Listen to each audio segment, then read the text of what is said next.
Hey home bakers, it's Jack here at bakewithjack.co.uk, bringing your weekly bread making tip every single Thursday.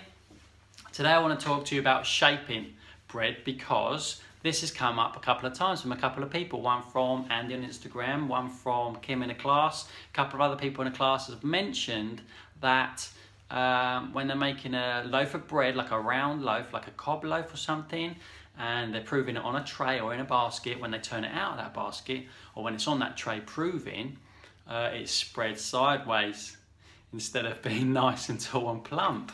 And it's a real shame, and I believe it's down to the shaping technique. And I'm going to show you, I've got some dough here, I can show you what's going on. And I'm going to do two different ways of shaping. One is a real nice way to build tension. And it's really important to build tension. We must build tension across the top of the dough. And I speak about this all the time. I did touch on it on another shaping loaf recipe video. It's all about tension. You've got two sides to your dough. You've got a sticky side and a non-stick side. The top is always non-stick. The underside is always nice and sticky, right? Because the underside is sticky, you can make all your folds and all your joins there, which means they all stick to each other and the seam is hidden underneath. The top of your dough, the non-stick side, is where you build all the tension. You make it real nice and tight across the top. It's almost like there's a thin skin on the outside, nice and elastic, and you tighten up real nice and it holds a real nice shape. I'm going to show you what I mean. I've got a dough to show you what I mean. The second dough I'm just going to roll it up into some sort of ball and see what happens, right? See which one comes up nice and tall and proud and see which one spreads all over the place. I'm pretty sure I know, and if this is happening to you, this should get to the bottom of your issue as well. I'm going to get the dough. Okay, so I've made this dough, right, and it's a pretty straightforward recipe. It's a standard dough. I've kneaded it, I've worked it, I've let it rest for about an hour and a half, and now it's ready for shaping up. Cut it into two pieces, right? I'm going to do one piece. I'm just going to fold it up like this a little bit. I'm just going to, I can't even do it. I'm just going to roll it into a ball. Pat it up into a ball shape like that. I can't even do it. I'm just going to pat it into a ball, something like that, maybe. I don't know. This is like a to the extreme example of something that is not the right thing to do, right? So that will do. I leave it on there to prove, right? I leave it on there to prove. I'm going to put a little cloth on the top. You can sit on the side and chill out for a bit. Right, this one I'm going to show you how to do it. Little bit of flour. Now this dough's already upside down, so the top is underneath, is always non-stick.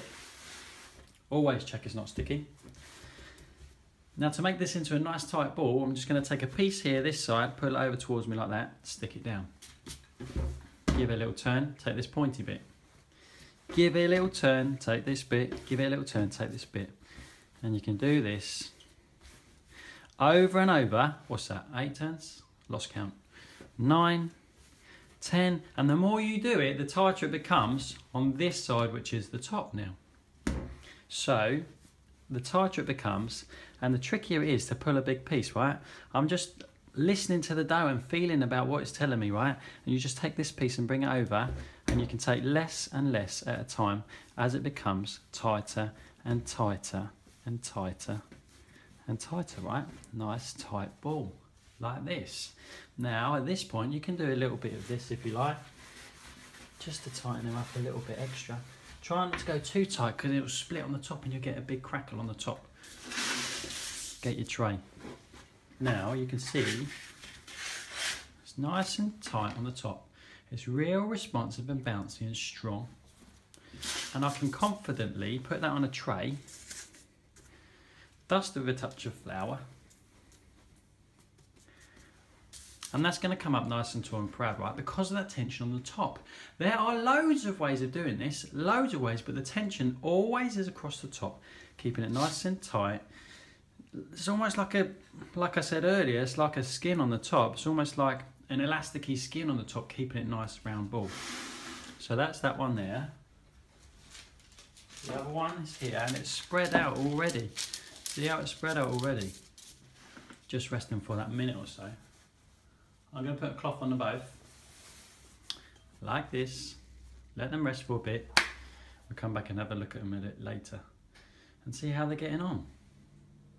So your dough's got a structure now, right? After you finish kneading, you're developing that structure, the elasticity, developing the gluten, giving the dough strength and building that structure, right? So that's why it's so important now.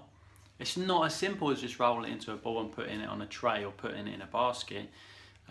You really got to treat it in the right way to keep the structure that you built already and tighten it up in the right way so it goes exactly where you want it. Because if you just do roll it all up into a ball, it will go wherever it likes. You have to create some sort of like restriction, I suppose, some sort of boundary, so it can only go in one way, which is up, which is nice and tall and proud. That's the aim. We'll check back at these in a minute. Hey, so time has passed. Hey, time has passed and my dough's nicely risen, and this is the difference between the two, okay? Dough number one, I just roll up into a ball. This is what it looks like. It's still going to be nice. It's still going to be delicious. All is not lost. It's going to really puff up in the oven as well. It's just a little bit flat, a little bit skew with, but I got away with it, right? It's not perfect. This is the one where I tightened up the tension on the top, across the top into a nice round ball, and this is what it looks like. Here's the difference. Yes, look at that bad boy.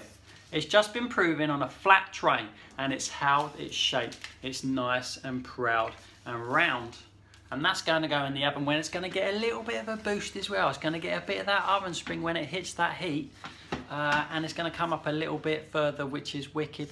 Hopefully keeping it nice and round due to that tension. And I'm going to put a couple of pictures on here in a minute in a sort of semi-montage for you to see the final baked product. Anyway, I hope this has helped you out. Picture montage is coming right now.